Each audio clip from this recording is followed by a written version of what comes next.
CitizenCon this year has been... It was a fun delivery of different things, but it was ultimately a very sharp turn away from what they did last year, which was like setting us all up for Star Citizen 1.0. What's the mission? What's the long-term plan? Where are we headed? While they didn't touch on that much during this event, they definitely still carted Rich Tyrer in to tell us, hey guys, it's all still the same as what we said last year. And you can choose to believe that or not.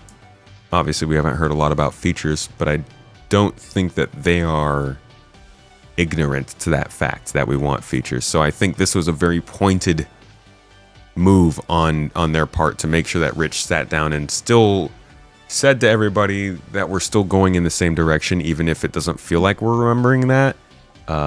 Just keep in mind, it's not all content going forward. So we're going to listen to that talk with Rich here and hear what he has to say about the future of the game in terms of features and mechanics, and hopefully the more interesting side for a lot of you.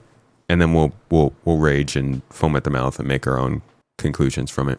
Last year, Senior Game Director Rich Tyrer took to the stage and revealed our plan for 1.0. Now, before we end this year's CitizenCon Direct, we wanted to take a few moments and follow up on that reveal from last year, to do as we've done today and look at the year ahead. So, Rich, thanks for taking the time to join us. Well, you're welcome. All right, so we're going to jump right into it. Everybody knows the only constant in game development is change. So I'm going to ask you outright, what's changed about the road to 1.0? Well, fortunately nothing. It still remains our North Star. The team is busy working towards that goal in the background, and every patch this year has moved us towards that goal. And if you haven't watched the Star Citizen 1.0 presentation from last year, I highly recommend you do so, because everything in it is still relevant as of today. You mentioned every patch this year has moved us towards that goal, so I want to dig deeper into that. We've done, at this point, 9 releases in this year, more than any year prior. How does each one of these not just sit as their own moment in time, but move us forward on this road to 1.0? Well, last year I discussed the framework of 1.0, how all those complex systems can tie together. And one of the core aspects of that was the main story, which became the spine of the universe, which brought all of the locations, mission givers, guilds, and all the different areas of the game to the players. Now, what I didn't talk about from last year was all of the content that was going to support that framework, add the flesh to the bones, should we say. And I think that's where this year has moved us towards that goal. If you think about previous events... Just casually forgot that 2025 was not going to be all about those features, but actually content. Whoops! ...of previous years, they've generally been locations that we've put into the verse, but they've been transient. We've taken them away, like Siege of Orison or Zenithreat. We've added them to game, and then they've been moved away. And I think with the addition of the patches this year, when you look at the Hathor facilities, Onyx facility, these are permanent additions to the world that not only have their own story, as when we release them with the patches, but they'll also become points of interest and areas that the larger 1.0 narrative will utilize. Dude, it's actually kind of insane how much multiple people from the company are trying to emphasize this point, and people in the Star Citizen community are still refusing to get it. The idea that they're really trying to add things that are permanent and always available, but people are still looking at all of these additions as different events that, like, maybe they have to rush to do, or they'll change, or they'll go away at some point. I honestly don't know what CIG has to do. I was thinking by the end of the year it would be pretty clear what was maybe a temporary event versus what was a permanent addition, a location to the game. But it doesn't happen. It literally doesn't work. I have this, there's this thread actually on my own account that I had from a while back. It was when I talked about this whole phenomenon of people not really getting it. It was back when they added the ASD facilities. Let me see if I can find that real quick here. Yeah. So this post, I posted about this, and I was basically saying, they post new locations, but people call them new events. Why are they called new events? And I got a lot of responses, but honestly, most of them didn't make a lot of sense to me. It was like the vast majority of people who were saying all of these things should be called events is basically because people all rush to those locations right when they're released. So it feels like their release of the locations is an event because everybody's excited about them. But at the end of the day, a lot of people hear the word event and think about exactly what Rich was saying. things like Xenothreat or Siege of Orison, which will come into the game but eventually be removed within like a month or two because they're just meant to do something quickly. Whereas these locations are locations. They're literally, they will not leave from the game. They are objectively and fundamentally a different kind of thing. But I don't know what they have to do to sell that message. It's not getting through though. We're on story. I'm gonna stay with this here. Since we launched the PU back in 2015, it's always been this sandbox where players can do what they want. They can bring their own story to the verse, and that'll never change. But how important is it that we also build this concurrent narrative of our own, this crafted experience, if you will, alongside that? Well, we're trying to create a living, breathing universe, and that includes both the player stories that you mentioned, that they can go and enjoy and create their own memories together. But it also means that we want to have a universe that gives back. We want areas and locations to feel like they're believable and real life locations. And if you look throughout this year and the patches that we've worked towards, we've had an overarching story that's moved from patch to patch, and we're going through some of those cycles right now. We've also been introducing mission content that has fully voiced dialogue and facial animation, which allows us to inject some of the meaning and the why to what you are doing as a player. That's not like a huge thing for most gamers because most games have this stuff, but I do think it's a big improvement on Star Citizen, which has never had NPCs interacting with you really. Yeah. And I think story is integral to Star Citizen as a connective tissue that ties all of these different complex systems together, because it takes players on that journey throughout the game. To see this big turn this year to start injecting story into the verse, I think people are really responding to it. So everybody knows, and you mentioned just now, that this year we changed a whole lot about how we operate and how we release things. How do you think that's gone? I think it's gone very well.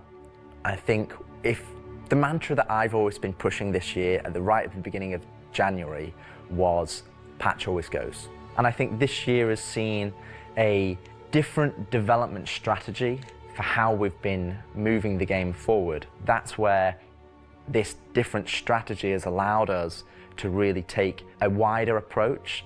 And we also have to remember that Star Citizen is played by tens of thousands of players every day. And while we have lofty future goals, is that an official number, Rich? Is that our daily concurrence right there? Can you confirm? We still have to make decisions right now that make the game fun for the people that are playing it all the time, and playing it as their daily game. If you look at previous years, we've had to hold a patch back, we've had to make concessions, mainly due to around a feature may not have been ready or right to go into there. There were 3 months, 4 months, sometimes 5 months between patches. Exactly, and I don't think that's good for anybody. I don't think it's good for the players. I don't think it's good for the development team. I think it's better to have regular cadence of drops. One good example. This is the crux of Star Citizen's major change over the last couple of years. And honestly, I don't know who is in charge of this change. Rich is obviously the one here championing the thought, but somebody at CIG or some multiple people at CIG over the last few years, and I think this is part of the plan. Okay, I think always part of the plan has been reach server meshing and then start to focus on this stuff. But even more so than I think they planned, they have definitely turned more towards making sure the game was fun, enjoyable, and more exciting to get into for players right now, rather than focusing on just adding features and getting the game done for the people who are going to be playing at 1.0 in 5, 4 years, 3 years, whatever it is. 2025, above all else, has shown that they want to make sure that this is seen as a live service playable game for people right now. And that's good, because that's what they've been advertising for the last couple of years, saying playable now and all this stuff. So it's like, it's definitely not the ideal path forward for a game that needs to make a lot of progress towards a 1.0 date and add features and stuff. But it is certainly gung-ho about supporting the people playing right now and making sure that the experience is at least something that keeps people engaged. Is this year for A Line of Mine. People probably don't know, but A Line of Mine, when you turned on the laser, it was actually supposed to reveal the sandworm Valakar. Valakar. And I played it, and it didn't hit the quality that I wanted to go into the game. So we changed, and I took it out, and I made that decision alongside Chris and Erin, and we've held that back, and we're going to work on that towards a future patch. But I think definitely the more regular cadences has had the multiple benefits, and like I said, I want to dispel a myth right here, right now. Like, features are still being worked on quite heavily in the background, from radar and scanning in FPS, the new quantum, to inventory, engineering, and refining, crafting, and all social of those tools. Features are going to be coming very, very quantum soon travel, for players hacking, to get their hands on. And all the you know, things. I'm going to be honest, I'm not going to sit here and say that if I was to go back to the start of the year, I would hope that we would have released more features. But I also think every decision we've made this year has been through the lens of making the live experience as stable and as good as possible. Absolutely. All right, so that's a bit about the year before. That's And the year before. Yeah, that's I think the whole reason they did this is they realize that CitizenCon Direct is not showing the stuff that they've made people think is important, and they want to sit down on camera and be like, we're still working on that stuff. But honestly, I think a lot of people just want the actual to see it and not just hear it. I'll say this. I think this was a disappointing part of CitizenCon Direct. I don't think it ruined it, didn't make it bad, but the lack of feature talk was it's definitely a bummer. And I'm hoping that we can get more of that through other mediums here shortly. I've said this before, I've said it internally, I've said it out there, I'm gonna say it right now again on camera. I think this has been the best year of Star Citizen ever, and I'm willing to look right into the camera and say that. The player numbers are up, engagement numbers are up, the length of the play sessions are up, bug numbers are down, 30K is gone. It's been a solid year. But CitizenCon isn't CitizenCon without talking about the future. So I want to 30K move is gone. to the future. We've talked about story. We've talked about this more diegetic, immersive universe and adding voice lines and stuff like this. But where do we go from here? Obviously that continues, but what more are we going to do to make this universe seem alive and real and breathing? I think the biggest thing is to start having that conversation be two-way. So if you think about this year, like you mentioned, we've been having fully voiced NPCs, but a lot of those missions and those NPCs, they're talking to you, they're talking at you. Right. You don't get to talk back to them. Now, obviously, Kind of you been get to yelling at interact each other. with them through your actions. You get to go and do their mission, and you get to move that along, and then they talk to you again. But it's a one-way conversation. We're missing that conversation wheel. Exactly. The next part would be physical mission givers. That's something that we're going to be working towards very soon, with Battaglia being the first one coming back in the verse. And just to be clear, we will be bringing all the mission givers eventually back. So for anybody who doesn't know, Recco Battaglia is a mission giver that was in Nyx. She was originally introduced back in 3.0, I believe, 3.1, maybe around that time. And she gave you missions that generally were supposed to be related to mining. We actually didn't have mining in the game when she came in, so she would just kind of give you some random missions. But I imagine she's going to be a mining-focused mission giver in the Nyx system, hopefully in the first couple quarters of the next year. And we want them to be an integral part of the verse and the story that players go and enjoy. We want the locations to be brought to life, and as we mentioned last year, we want to have interactive scenes that you can go and be part of. And obviously the full end goal is towards, you know, to have cinematic stories in the game, and that is what we're going to be pushing towards. Everything we do, every decision we make is through the lens of moving us closer to 1.0. It might sometimes be difficult to see why those decisions have been made at the time they've been made, but rest assured that Star Citizen 1.0 is still our North Star. That's what we're still aiming towards, and that's what we're going to be moving forward with every patch next year as well. And remembering when mission givers were first introduced, It's not much. they sometimes became I feel like there's not much to say to that. Like, if they're working on it, yeah, you know, don't believe it till you see it. But also, I'm not going to discredit it just because it's only being said. We can read the monthly reports. We know that they are working on this stuff, and we can keep track of that here on the stream every month. We will continue to do so. I'm not unlike many people. I want to actually see that progress in like video format or in game format or something. But the fact that those things weren't at CitizenCon isn't enough to convince me that they're not still being worked on. I just don't think it's the focus still. I think Squadron 42 is still the focus, and we are still seeing, unfortunately, the drop in Star Citizen development because of that. But I do think that there are still plenty of features being worked on for the game. A bottleneck.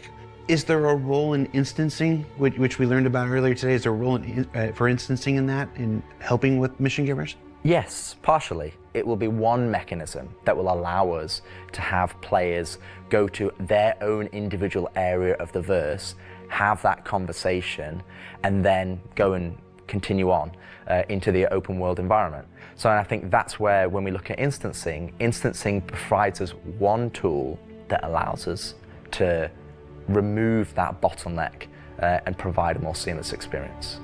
Happy you said that, because that's one of our last topics I want to get to, is how we reconcile instancing with the persistent universe. Like for the last 10 years now, we've been building this giant, seamless, persistent universe where everybody can come in and play together.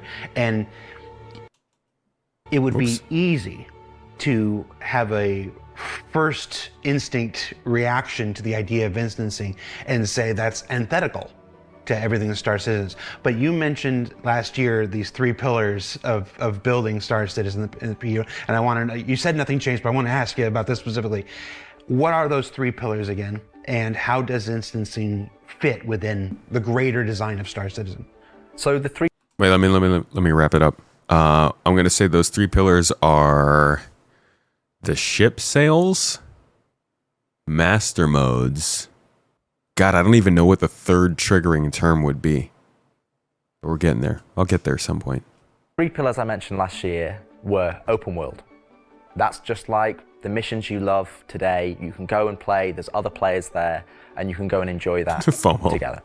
Then we have instancing, which I'll talk about more, but similar to municipal works that we've talked about previously. And then the third pillar was dynamic content, which would be content that's generated by the activities of the players. And I think it's very easy to become myopic around one specific thing when we're talking about it a lot, when it's the next stage of our development. And I think you could reverse it. If we'd have made a game that was all instance, and then I'd come on camera and said, hey guys, we're going to start doing it open world, it would be like, oh, is the game changing? Are we doing open world now? Is open world the new North Star that's going to take us this way? And it's not. It's just one more tool that's going to allow us to offer different and dynamic experiences for players to go and engage in. Now, when I talk about instancing isn't always what you'd imagine as a solo instance experience where it's only just you. We're going to have several different versions of instances. Some are going to be closed instances, which will be like the new player experience. Will be able for you to go in by yourself, for us to teach you the ropes in a safe environment. You know, that makes sense. They're going to instance the new player experience. So they'll probably drop you into the game in whatever situation you want. They'll probably let you choose multiple situations, and then you just kind of play in a game environment that nobody else is available in. Okay. So that you can understand how to play the complex game that we've made.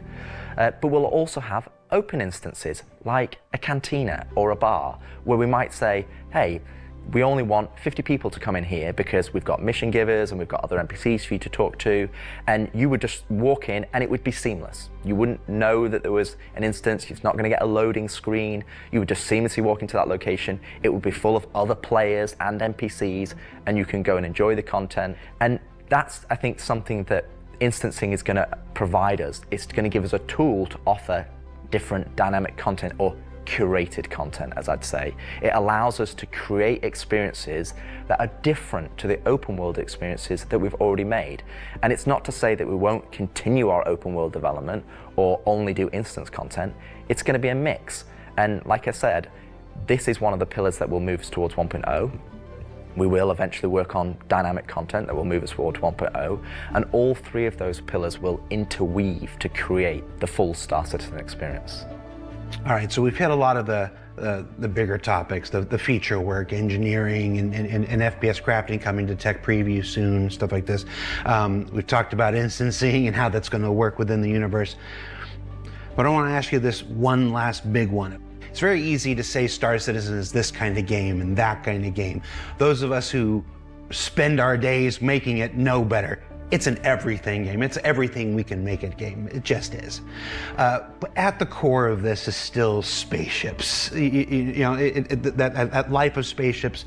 What more can you tell us about spaceship gameplay in the future? What can you give us? What can you tee up for us to look forward to for those of us who are really into Star Citizen for the spaceships? Our intentions going forward are to make sure that every ship or ship archetype that you acquire has a role and has content that you can go and enjoy in the universe. For example, right now I know that we're working on more robust mining missions, more robust salvage missions. We're going to be working on refueling missions. See, now, there it And is we again. want- He's saying that. More robust mining missions, more robust salvage missions. We don't have mining missions. So this would be, I think, the third time during this CitizenCon where one person has specifically said that something is changing when it comes to mining. I don't want to get too much momentum behind the hype train for Nyx bringing in industrial gameplay, but it really does sound like they're trying to focus more on industrial as they get into the Nyx system. Recco Battaglia is a mining and industrial focused mission giver. Planet Tech V5 is supposed to change the way that minables are spawning. I can't remember who exactly it was, but somebody said there will be mining updates coming with the addition of Nyx. Rich is now mentioning that there is work on mining missions going on. Nyx itself is an industrial system, as far as we know. The sandbox activity is based around mining, even if there's combat involved. I think there's a lot of signs that we could actually see a pretty big year for industrial gameplay. Yeah, I think there are plenty of reasons to consider mining, salvage, industrial gameplay in general might be taking a step up here soon.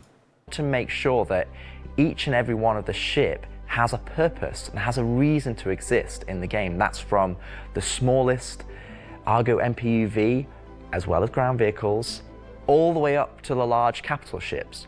We want to give them purpose, and I think it's something that we are absolutely aware of. We want to make sure that we're building that spectrum of content to allow players to go and engage in. And I think 2026 is going to be a very good year for Star Citizen. And I think there's going to be something that's very interesting and something that a lot of people have been waiting for. But rather than me spoil it, I'll let Ian and the team go into the details on that. Get a twinkle All right. in his eye.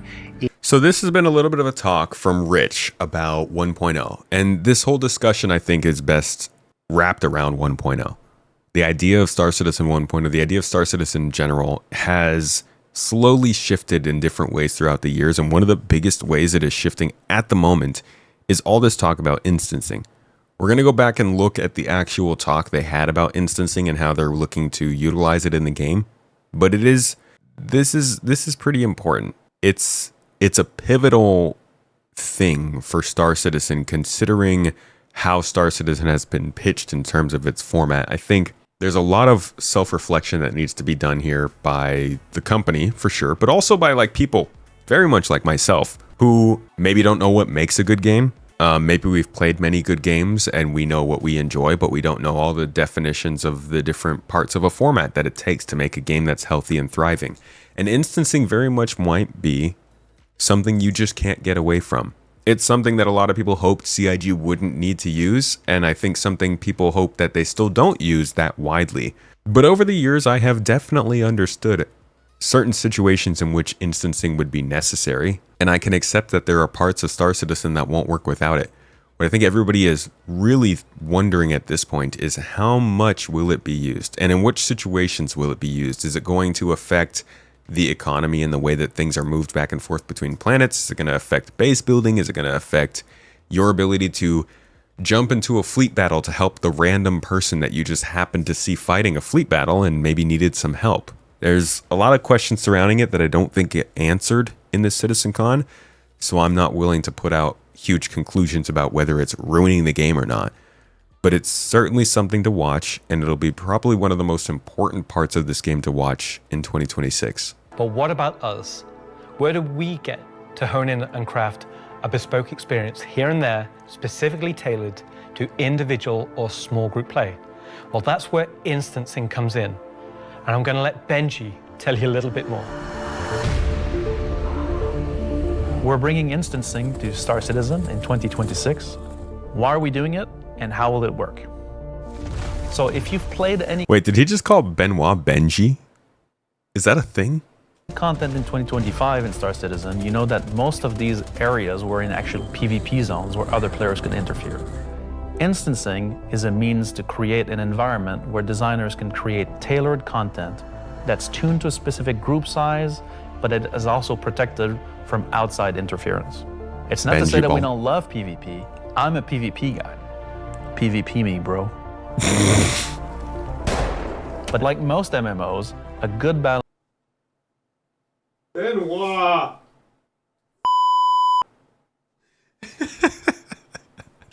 I actually missed this when we... the camera angle too. Oh my god. That's an emote. I missed that the first time, man. Benoit, dude. It's not to say that we don't love PvP. I'm a PvP guy. PvP me, bro. But like most MMOs, a good balance between a dangerous overworld and a protected instances is needed. Right now, we don't have this ability, and this is something we really need in order to give you a sense of progression that is tailored and balanced to a tunable amount of groups, so the difficulty matches the group size.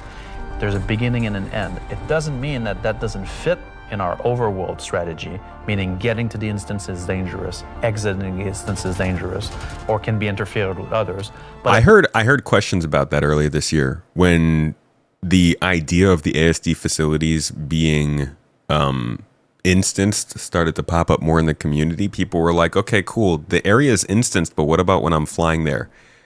And what he's confirming here is like, yeah, you might have a favorite place where you go do some gameplay, but once you get out into the world to travel to those places, you still have to deal with the dangers of the world. And that's when I think they could really just kind of splice in a clip, a reminder that there will be high security systems where you're not always in danger. Whatever we experience in Stanton right now is so far distant from what we'll probably see in Terra and Castra. And then on top of that, if they're adding in these gameplay scenarios and landing zones and cities and underground facilities, the thinking would be that you don't have to fly between planets and stuff to go play gameplay. You could just stay in that general location and avoid the risk if you're in a more dangerous system. at least when you're playing the content, we can actually make something that's curated for one experience. So before anybody says this is only a PvE thing, this technology can also be applied to unlock curated PvP experiences that are as seamless as the PvE ones. So it's not about one thing or the other. It's really about unlocking developers' ability to create curated content. So that said, how will it work? Instancing is really an evolution over static to dynamic meshing. We want your instances to be as seamless as your instance hangars, meaning that when you take an elevator, you exit the elevator, you're inside the instance. A gateway opens, you cross that gateway, you're now into your instances. Could be also a quantum jump into an instance that you don't even see. The transition is just like a dynamic mesh transition. And so throughout the universe, we will be able to add these areas that are open or closed instances that allow you to join in either with a party and have a reserved instance for your party, or join an open instances that has a number of slots. And so some of those areas will be completely instanced on different servers. This allows us to leverage the compute power of the entire mesh. The closed ones will be really to drive one piece of content. You enter and exit seamlessly, just like we do with your instance hangars currently. I wonder if they'll have instances that incorporate just a spaceship. So you could be playing on like a quote unquote single player instance of a large capital ship controlled by NPCs where you're playing as like the engineer or the turret gunner or something. So you don't have to fly around. You could still get to take part in those things, but it's fairly protected and you don't have to depend on the NPCs to fight off possible players if they do attack. Let's go and find out what one of our first instances will be. Oh yeah, Siege that of last Mars thing, wasn't- the tactical groups thing, definitely. Yeah, I think instancing makes sense there, for sure. Event we did previously, which created a gameplay scenario where the player had to run through and progress through contested islands of origin. This was a high-paced, high-intensity event, but it struggled a little bit from its technical execution.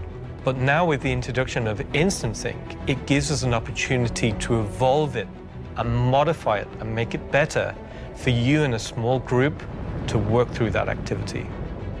It is an event that I had the honor of pretty much solely designing and building all of the logic and having the stress of trying to get it working. Agent Dooley from the CDF puts the call out for volunteers because basically the Nine Tails have taken over sort of a cluster of floating platforms in Orison. And you are there to kill these sort of lieutenants of this terrorist organization and take back control. Such obnoxious lieutenants. So in our current thinking, Siege of Orison is designed for about a 15 to 20 people fire team. So you, your friends, or your org will go in, you'll all have sort of dedicated roles. Some of you might be the tank who brings in the heavy weapons and sort of pulls the fire.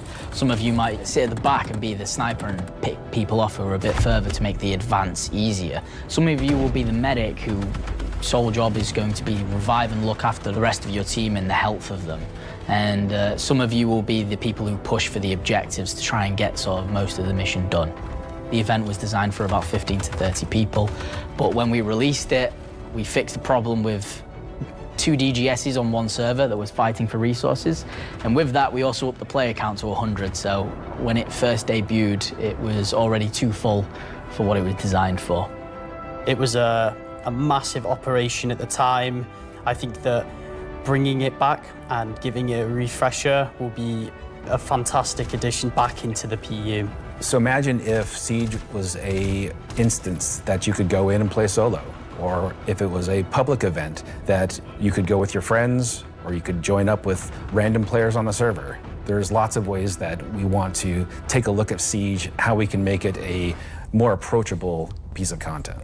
Yeah, I get that. I mean, as long as each of these instances is literally a server, a dynamic server, this isn't that different from dynamic server meshing. They're just using the dynamic server mesh to allow for different game spaces. Look, I think the reason a lot of people have problems with this is because Star Citizen has always been a game that's been based around what happens if the verse is all connected. If there is the risk, the protection, the ability to find new players and interesting situations, if everything is thrown together in one pot. I don't think that instancing takes that away from the game, but I do think that the way it's implemented could diminish it. Does that diminishing, again, take away from the game?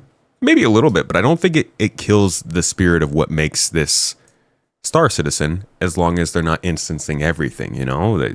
It's good to have some closed off places where you can curate the gameplay and know exactly what you're getting the players into. It's also great to have a lot of different places where things can just kind of happen.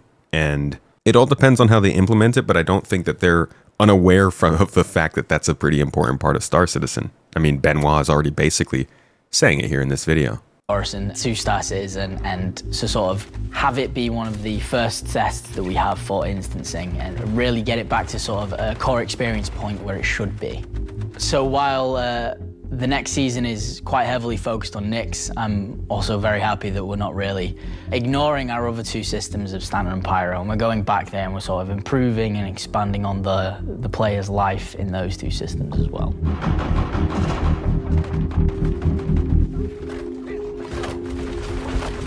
Using a lot of those new guns for this. Yes, and while things like Genesis, interstellar hauling, crafting, Siege of Orison, and more will reveal next year, we'll continue to bring life into the existing universe outside of Nyx. There's still one more exciting use for instancing we're building right now.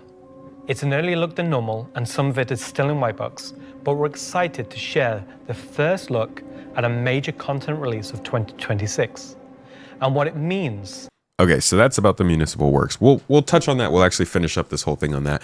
But that was really a talk about instancing and a look at how like the overall format's going to work for 1.0. It doesn't diminish server meshing, in my opinion. It sounds like it actually server meshing makes it more easy, but it certainly means that the format of the game will be different than what a lot of people were thinking. And this is something they've been hinting at over the years, so I think they just wanted to come out and make it very certain for everybody at this point.